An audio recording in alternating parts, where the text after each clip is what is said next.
Saudi আরবের রিয়াদে মার্কিন দূতাবাসে হামলার কড়া জবাব দেওয়া হবে বলে হুঁশিয়ার করে দিয়েছেন মার্কিন প্রেসিডেন্ট ডোনাল্ড ট্রাম্প। সৌদি আরবের সব কনস্যুলার সেবা ও কুয়েতে দূতাবাস বন্ধ করে এখনই মধ্যপ্রাচ্যের কয়েকটি দেশ ছাড়তে নাগরিকদের নির্দেশ দিয়েছে যুক্তরাষ্ট্র।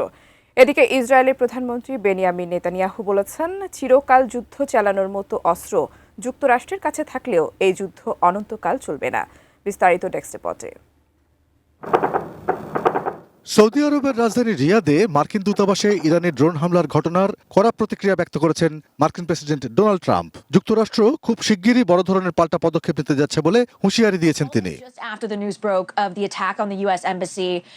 মার্কিন সংবাদ মাধ্যম নিউজ নেশনের সাংবাদিক কেলি মেয়ারকে দেয়া এক সাক্ষাৎকারে ট্রাম্প বলেন, এই হামলার জবাবে ওয়াশিংটন কি করতে যাচ্ছে তা খুব শিগগিরই দেখতে পাবে গোটা বিশ্ব।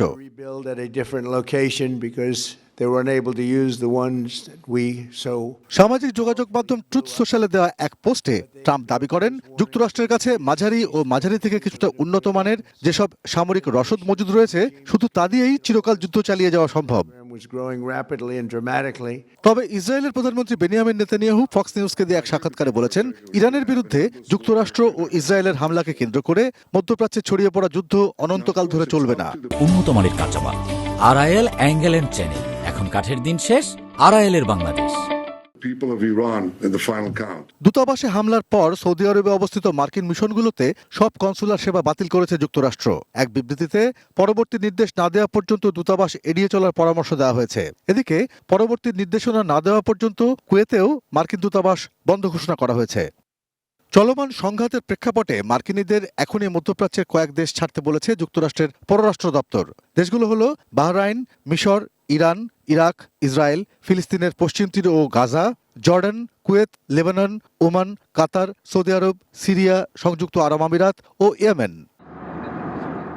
বিশ্বের অন্যতম গুরুত্বপূর্ণ সমুদ্রপথ হরমুজ প্রণালী পুরোপুরি বন্ধ করে দেওয়ার ঘোষণা দিয়েছে ইরানের ইসলামিক রেভলিউশনারি গার্ড কোর আইআরজিসির নতুন প্রধান আহমেদ ভাহিদির জ্যেষ্ঠ উপদেষ্টা ইব্রাহিম জব্বারি বলেন, প্রণালীটি এখন থেকে বন্ধ ঘোষণা করা হলো।